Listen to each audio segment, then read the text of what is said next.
was my dream, my wish. Do you feel like you missed out on a normal childhood? What childhood?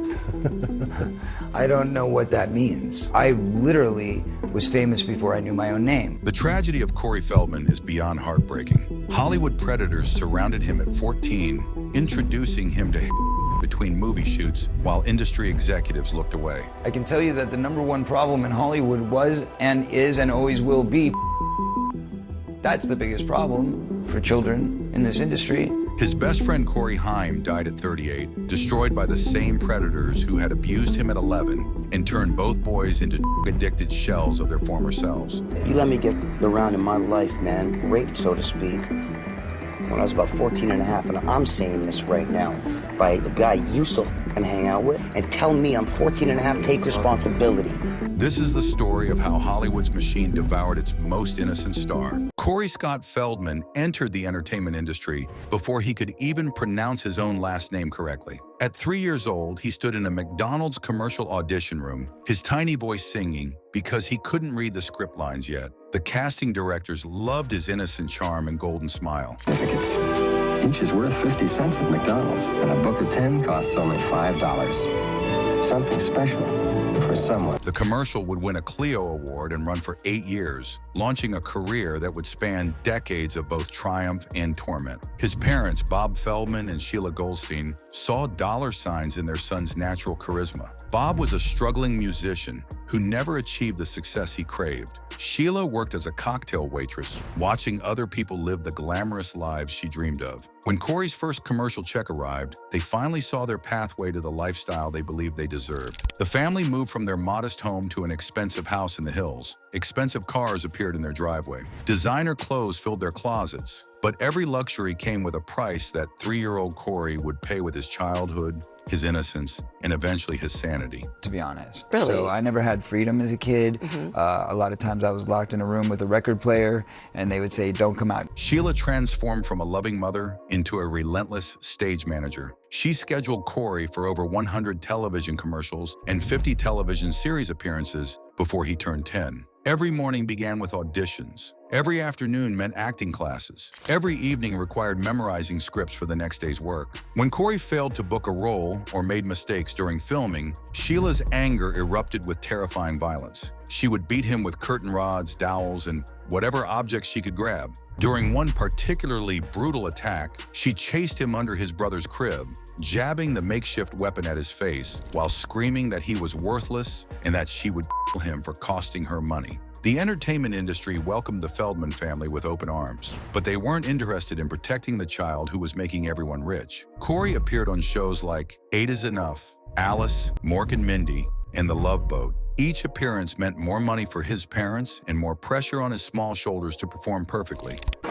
Hey, isn't this great? Big deal, it's a boat. Oh, come on, look at the size of it. Studio executives, producers, and directors all praised Corey's professionalism and talent. Nobody questioned why such a young child was working adult hours or why he often appeared tired and withdrawn on set. The entertainment machine valued his contributions too much to examine the cost being paid by his developing mind and body. Corey's schedule became increasingly demanding as his popularity grew. He would wake up at dawn for makeup calls, spend 12 hours on set, then return home for tutoring sessions and script memorization. Weekends meant additional auditions and photo shoots. There was no time for playing with friends, attending birthday parties, or experiencing normal childhood activities. The pressure to maintain his success became crushing. Every role had to be perfect. Every commercial had to be memorable. Every television appearance had to showcase his natural charisma. The slightest mistake or moment of childish behavior would trigger explosive anger from his parents, who had become completely dependent on his earning potential. By age 10, Corey had earned over $1 million. His parents spent every penny on their luxurious lifestyle while he continued working to fund their dreams. He had become their personal ATM machine, a golden goose they would squeeze until nothing remained. When the Bad News Bears television series was canceled, Corey faced his first taste of professional rejection. The networks that had once fought to book him suddenly went quiet. His parents, now accustomed to their expensive lifestyle, panicked. The pressure on Corey intensified beyond anything a child should endure. What happened next, Reggie? Then I went right up to the teacher and I smacked her in the Sheila began forcing diet pills down his throat, convinced that his appearance was preventing him from booking roles. She monitored every bite of food he ate and weighed him daily. When his weight fluctuated even slightly, she would withhold meals or force him to exercise until he collapsed from exhaustion. Bob's discipline methods became equally brutal. He would beat Cory with leather belts until they broke, then grab another belt and continue the assault. The physical abuse was constant, but the emotional manipulation was even more devastating. They convinced him that without their guidance, he would be nothing. They made him believe that every success belonged to them and every failure was his personal fault. I would get beaten for scraping myself up or injuring myself. So, I mean, it was literally like a slave child.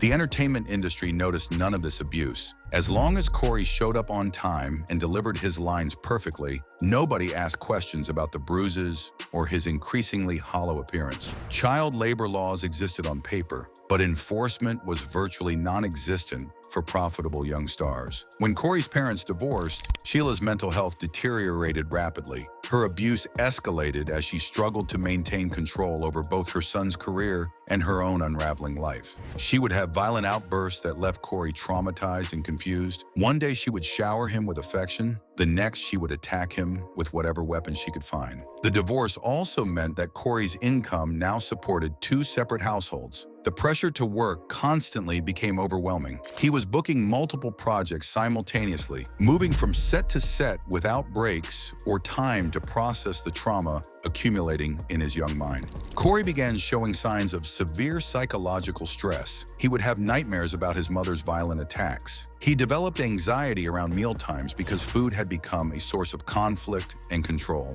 His natural childhood curiosity was replaced by a desperate need to please everyone around him to avoid triggering another explosive episode. The entertainment industry continued to view him as a commodity rather than a vulnerable child. Agents pushed him to take on more demanding roles. Producers scheduled longer filming days. Directors expected professional behavior from someone who hadn't even reached puberty yet. While you were a working kid, And breadwinner in the house. And going to school. And going in that. Well, my sister started working before I did, so it went down the chain. His education suffered as tutoring sessions were constantly interrupted by work obligations. He was learning more about camera angles and dialogue delivery than mathematics or literature. His social development was stunted as he spent more time with adult actors and crew members than with children his own age. At age 15, Cory made the desperate decision to legally emancipate himself from his parents. When he discovered they had spent his entire $1 million earnings and left him with only $40,000, his father demanded that remaining money as a payoff for managing his career. Cory refused and walked away from his family forever, choosing uncertain independence over continued exploitation and abuse. Freedom from his parents didn't mean freedom from danger. At 14, Cory found himself more vulnerable than ever as he navigated Hollywood without any protection or guidance. The industry that had exploited his labor as a child now set its sights on exploiting his body and innocence. Older men began appearing in Cory's life, offering friendship, mentorship, and career opportunities. They presented themselves as father figures who understood the pressures of child stardom. They invited him to exclusive parties where young actors mingled with powerful executives and established stars. These parties were grooming operations disguised as networking events. Children aged 10 to 16 were encouraged to drink alcohol and experiment with while adults watched and selected their targets. Cory, desperate for acceptance and still trusting authority figures, didn't recognize the predatory behavior surrounding him. I can tell you that the #1 problem in Hollywood was and is and always will be pedophilia. That's the biggest problem for children in this industry. The first assault came from an assistant named John Grissom, a small-time actor hired by Cory's father. Grissom introduced Cory to crack, using the to lower his inhibitions and make him compliant. The abuse continued for over a year while Cory's use escalated dramatically. Another predator, Alfie Hoffman, ran the Soda Pop Club, a venue where young actors gathered under the pretense of career development. Hoffman used his position to gain access to vulnerable children and assault them repeatedly. The club operated openly while industry executives ignored the obvious signs of abuse. Martin Weiss, a talent manager who represented several child actors, became another source of trauma. Weiss would later be convicted of child molestation, but during Corey's teenage years, he operated with complete impunity. Parents trusted him with their children, and studios hired him to manage their young talent. These predators worked together, sharing victims and covering for each other's crimes. They created a network that protected them from consequences while ensuring a steady supply of vulnerable children to abuse. When one child became too old or started resisting, they simply moved on to the next victim. The abuse destroyed Corey's ability to trust his own instincts or form healthy relationships. He was taught that his body existed for other people's pleasure and that his consent was irrelevant. The trauma was compounded by the that were used to facilitate the assaults, creating addiction alongside the psychological damage. Corey tried to speak up about the abuse, but adults dismissed his concerns or accused him of seeking attention. The entertainment industry had too much money invested in maintaining the status quo to acknowledge that children were being systematically abused by the very people trusted to protect them. It was beyond my control. Sure.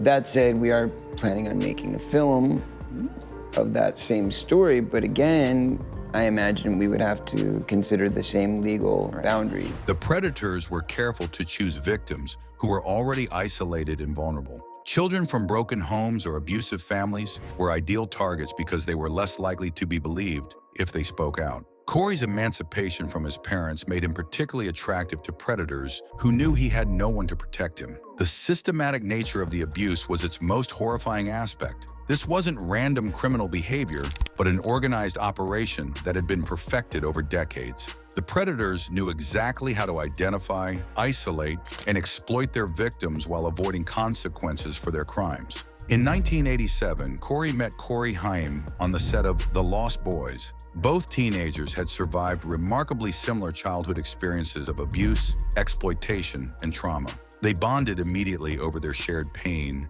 and mutual understanding of the dark realities behind Hollywood's glamorous facade. There's Corey Haim. Corey Haim, come here for a second. He's in the movie with me. This is Corey Haim. He was in Lost Boys. Haim had been at age 11 by a powerful industry figure, an assault that shattered his innocence and left him struggling with demons that would haunt him for the rest of his life. Like Feldman, he had turned to as a way to numb the psychological pain of his abuse. The two Corys found solace in each other's company and understanding. Their friendship became professional partnership when audiences fell in love with their on-screen chemistry. The Lost Boys became a massive hit, leading to starring roles in License to Drive and Dream a Little Dream. They were dubbed the Two Corys and became the most famous teenage duo in Hollywood. Anything else? I need some garlic, I need some steaks, I need some holy water. But fame couldn't heal their trauma or protect them from continued exploitation. Both young men were struggling with severe addictions that stemmed directly from their childhood abuse. They were using and to manage the psychological pain of what had been done to them. The entertainment industry that profited from their popularity offered no support for their obvious struggles. Studios scheduled back-to-back filming that left no time for recovery or healing. Executives and directors ignored their erratic behavior as long as they could still perform their roles adequately. Their friendship became codependent as they enabled each other's use while trying to survive the pressures of stardom. They were two traumatized children trying to navigate adult responsibilities while battling addictions that threatened to destroy them both. Studio executives pushed them to maintain their wholesome public image while privately acknowledging their serious problems. Magazine interviews were carefully scripted to avoid discussing their use or the abuse that had caused it. Photo shoots were scheduled around their availability between rehab stints. The pressure to remain commercially viable while battling severe addiction created an impossible situation. They needed time and professional help to address their trauma, but their contracts required them to continue working at a punishing pace. The entertainment machine consumed their youth while offering nothing in return except money and fame. Their personal relationship also deteriorated under the weight of their shared trauma and competing addictions. They would fight viciously and then reconcile tearfully, locked in a cycle of dependency that neither could break. Their friendship was both their salvation and their destruction. You let me get around in my life, man, raped, so to speak, when I was about 14 and a half, and I'm saying this right now, by the guy you still hang out with, and tell me I'm 14 and a half, take responsibility. By the late 1980s, their careers began declining as their use became impossible to hide. They were showing up late to sets, forgetting lines, and displaying behavior that made them unreliable investments for studios. The same industry that had exploited them as children now abandoned them as damaged goods. Their decline was swift and merciless. Roles that should have been naturals for them went to other young actors. Scripts that had been written specifically for the Two Corys were rewritten for different stars. Hollywood moved on while they struggled to survive their addictions and trauma. By 1990, Corey's addiction had completely spiraled out of control. What began as used to cope with sex had escalated to dependency that consumed his entire existence. And it was below zero. I mean, Toronto, winter. He was arrested twice in 1 year for possession, once with 25 balloons of in his car. The arrest marked rock bottom for a young man who had once been Hollywood's golden child. During his first arrest, police discovered enough to suggest he was dealing as well as using. The second arrest came just months later when officers found 2 balloons containing during a routine traffic stop. Ironically, his first injection occurred during a rehabilitation attempt. Corey claims that Jane's addiction band members, Dave Navarro and Perry Farrell, helped him shoot up that his cousin had smuggled into the facility. The very place designed to save him became the location where his addiction reached its most dangerous level. The use was both a symptom and a continuation of his childhood trauma. Every injection was an attempt to numb psychological pain that felt unbearable without chemical assistance. The same vulnerability that had made him attractive to predators now made him susceptible to dealers and fellow addicts who exploited his desperation. His physical appearance deteriorated rapidly during this period. The bright-eyed child star was replaced by a hollow-eyed young man whose body showed the ravages of sustained. His weight fluctuated dramatically as he alternated between binge eating and forgetting to eat for days at a time. The entertainment industry that had once courted him now actively avoided him. Casting directors wouldn't see him for roles. Agents stopped returning his calls. Former co-stars crossed the street to avoid uncomfortable conversations about his obvious decline. His financial situation became desperate as his earning potential disappeared along with his reputation. The money his parents had stolen was gone, and his current income consisted mainly of occasional direct-to-video roles that paid a fraction of his former salary. After a third arrest for driving with a suspended license, Corey finally entered a serious rehabilitation program. He spent 9 months in a live-in facility with minimal contact with the outside world, finally addressing the trauma and addiction that had controlled his life since childhood. But recovery was complicated by the ongoing pain from 2 minor surgeries that led him back to prescription painkillers. What seemed like a legitimate medical need quickly spiraled into another full-blown addiction. He lost his home, his car, and nearly lost his life during this relapse period. The isolation during his worst addiction period was crushing. Friends who had once enjoyed his company now found him unreliable and unpredictable. Family members kept their distance to protect themselves from his erratic behavior and constant requests for money.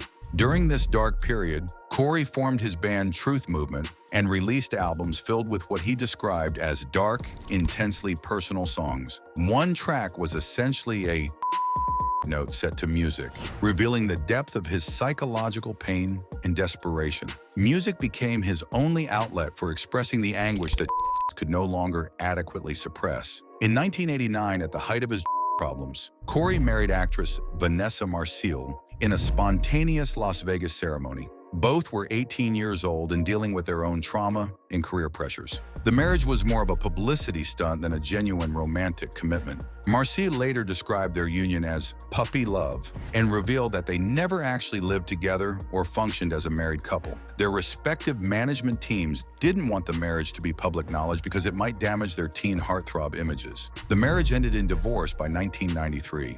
I have this thing about actually facing my fears. I'm an adrenaline junkie, so I'm afraid of everything, but I go ahead and do it. The failure of his first marriage reinforced Corey's belief that he was fundamentally damaged and unworthy of love. The relationship had been doomed from the start, but its collapse still devastated his already fragile self-esteem. He blamed himself for being unable to maintain even a superficial romantic connection. After achieving sobriety, Cory met model Susie Sprague at a nightclub in January 2002. Their whirlwind romance led to marriage just 9 months later, with the ceremony broadcast on the Surreal Life reality show. MC Hammer officiated the wedding alongside a rabbi in a bizarre spectacle that reflected Cory's ongoing struggle with public perception. You alone I love. You are the answer to my prayers. Oh. Sent from up above. The marriage to Sprague seemed to offer hope for stability and normalcy. They had a son, Zen, in 2004, and Cory appeared to be building the family life he had never experienced as a child. He was determined to break the cycle of abuse and provide his son with the love and protection he had never received. Becoming a father triggered both joy and terror in Cory. He was overwhelmed with love for his son, but terrified that his own damaged childhood had left him unprepared for parenthood. He studied parenting books obsessively and consulted child development experts to ensure he wouldn't repeat his parents' mistakes. But the trauma of his childhood continued to impact his ability to maintain healthy relationships. His marriage to Sprague became strained as he struggled with the demands of fatherhood while dealing with his own unresolved psychological issues and career pressures. Cory's hypervigilance about protecting his son sometimes manifested as controlling behavior that put stress on his marriage. He was terrified of allowing Zen to enter the entertainment industry, but also worried about being overprotective. Finding the balance between protection and normal childhood experiences proved incredibly difficult. The couple's relationship was further complicated by Cory's ongoing career struggles and financial instability. His reputation in Hollywood remained damaged from his addiction years, limiting his earning potential and creating stress about providing for his family. In 2009, Sprague filed for divorce, citing irreconcilable differences and seeking sole custody of their son. The divorce proceedings lasted 5 years and became increasingly contentious as both parties fought over custody arrangements and financial support. The failure of his second marriage devastated Cory, who had genuinely hoped to create the stable family life he had always craved. The divorce also meant losing daily contact with his son, whom he considered the most important person in his life and his primary motivation for staying sober. The loss of his family unit represented another devastating blow to a man who had already endured more trauma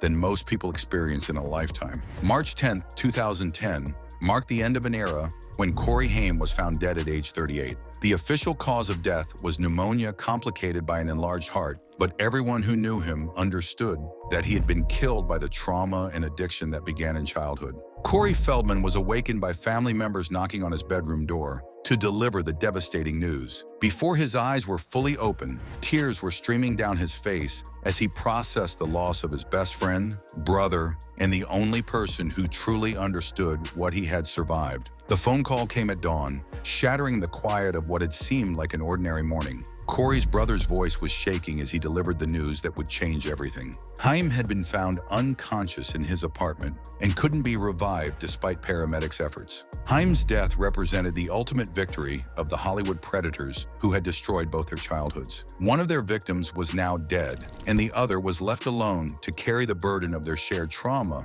and the responsibility of seeking justice for crimes that had been ignored for decades. The entertainment industry's response to Haim's death was predictably superficial. Executives and actors who had ignored his struggles while he was alive suddenly posted tributes about his talent and potential. Nobody mentioned the systematic abuse that had caused his addiction and ultimately led to his death. Studio heads who had refused to hire Haim during his final years suddenly spoke about his contributions to cinema. Directors who had replaced him with more reliable actors praised his natural talent. The hypocrisy was staggering to those who had witnessed his desperate attempts to rebuild his career. Feldman realized that he was now the sole survivor of their shared nightmare, the only person left who could speak for both of them about what had been done to them as children. The weight of that responsibility was crushing, but it also gave him a purpose that would define the rest of his life. I can tell you that the #1 problem in Hollywood was and is and always will be pedophilia.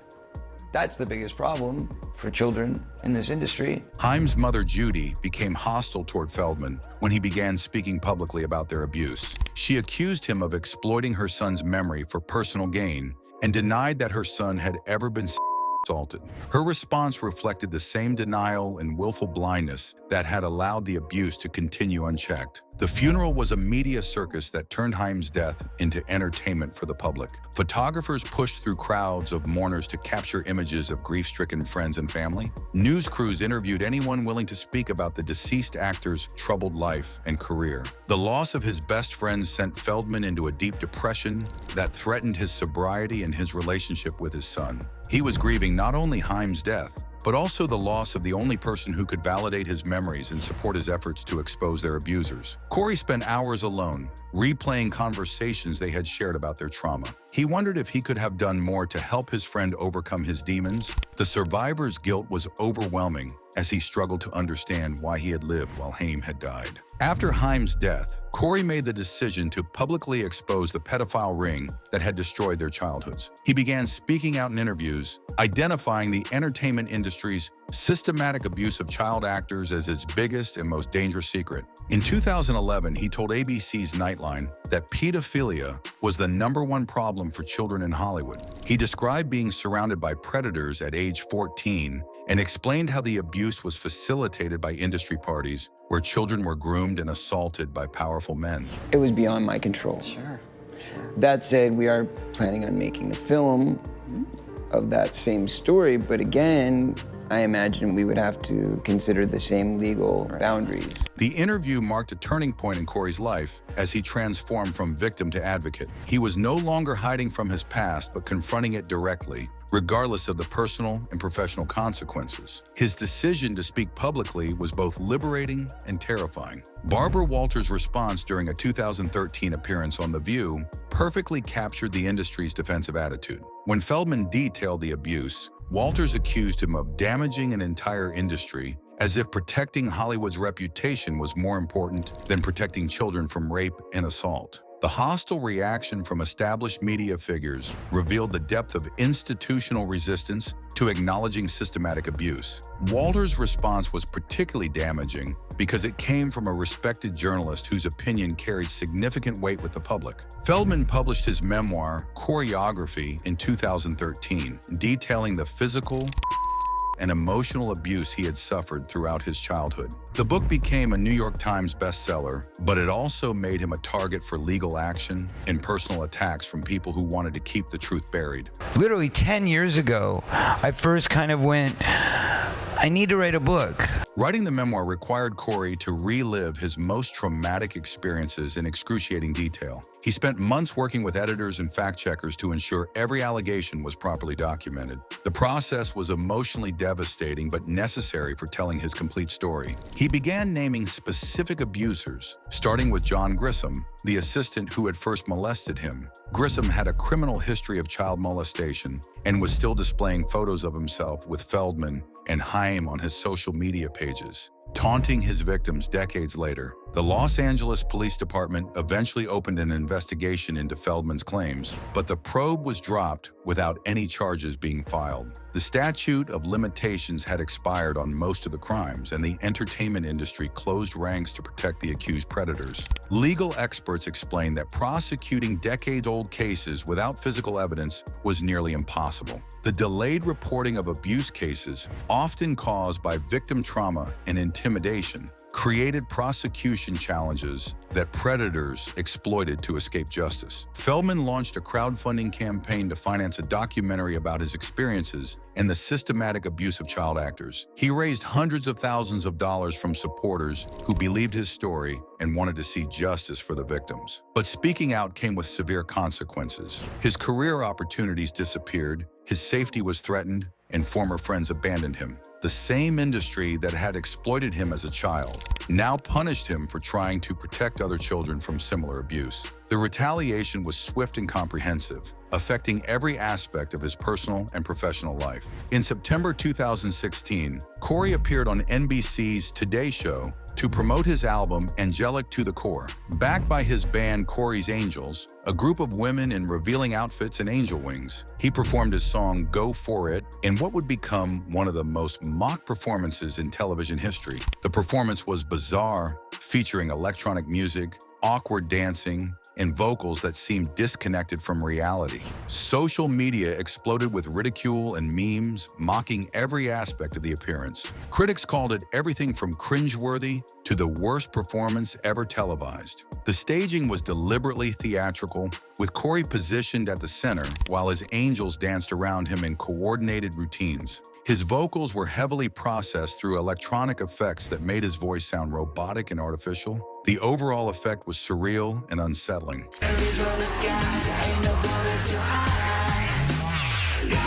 But the public mockery represented something much deeper than a bad musical performance. This was a traumatized man desperately trying to reclaim control over his life and career after decades of abuse and exploitation. His unusual behavior was the result of psychological damage inflicted during his childhood by the very industry now laughing at him. The immediate aftermath was brutal. Twitter exploded with thousands of mocking posts and memes. YouTube compilation videos of the performance went viral, accumulating millions of views within hours. Late-night talk show hosts made it the centerpiece of their monologues for weeks. Feldman was devastated by the response. He posted emotional videos explaining that he and his band were petrified to even go out because of the online harassment. He begged people to understand that they had tried their best and didn't deserve such cruelty. The criticism went beyond professional reviews to personal attacks on his appearance, mental health, and past trauma. People who knew nothing about his history of abuse made jokes about his behavior that stemmed directly from that abuse. The cruelty was breathtaking in its scope and intensity. The Today Show performance became a symbol of how society treats abuse survivors who don't conform to expectations of how victims should behave.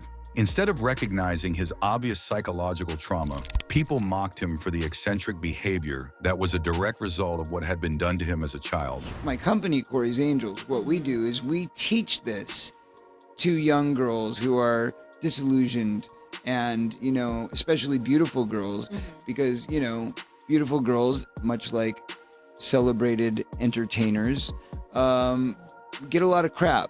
From people. His Corey's Angels concept was also widely criticized as exploitative and creepy. Critics accused him of running a cult-like operation where he controlled women through financial dependency. But Feldman insisted he was helping women avoid more dangerous forms of sex work by providing them with legitimate entertainment opportunities. The backlash forced Corey to retreat from public appearances for months. He canceled planned concerts and interviews, unable to face the continued mockery and harassment. His confidence was shattered by the realization that his attempts at artistic expression were being treated as objects of ridicule. The performance and its aftermath highlighted the impossible position of abuse survivors in the entertainment industry. When they stay silent, the abuse continues. When they speak out, they're punished and ridiculed. When they exhibit trauma responses, they're mocked for being weird or damaged. There was no path to public acceptance or understanding for someone carrying his particular burden of pain and survival. In 2020, Feldman released his documentary, My Truth, The Rape of Two Corys, finally naming Charlie Sheen as the person who allegedly raped Corey Haim at age 13 during the filming of Lucas. The documentary was streamed live to a worldwide audience, but technical difficulties plagued the premiere.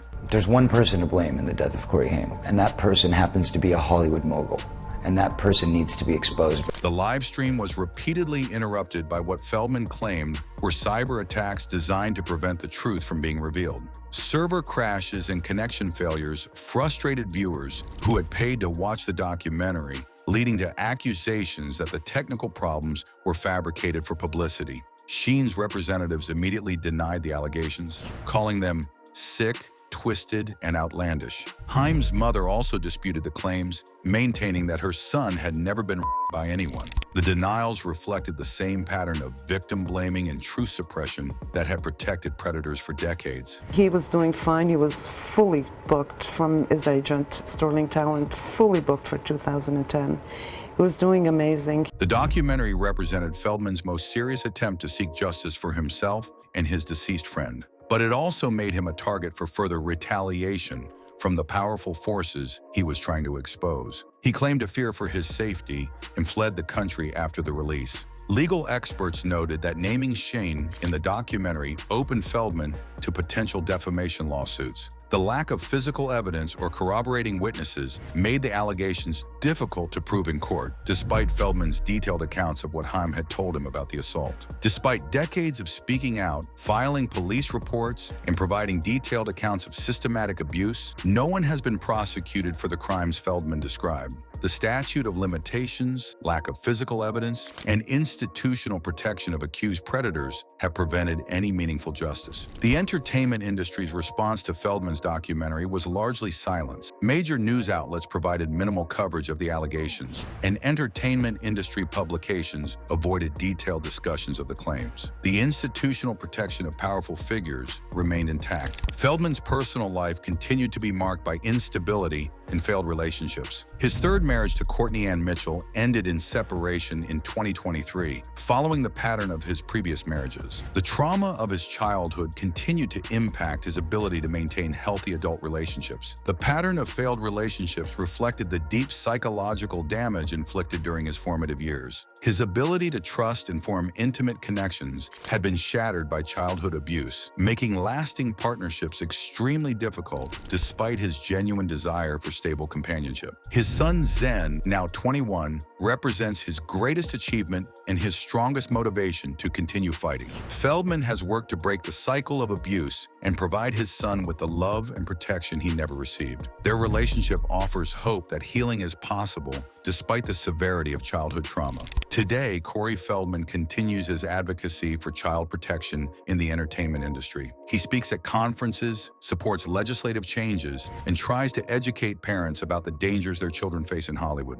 His efforts have helped raise awareness about systematic abuse, even if they haven't resulted in criminal prosecutions. The tragedy of Corey Feldman is that a talented, innocent child was systematically destroyed by an industry that values profit over human welfare. His story represents thousands of other child actors who suffered similar abuse but lack his platform to speak out. Anyway, that's it for the video, folks. Bye.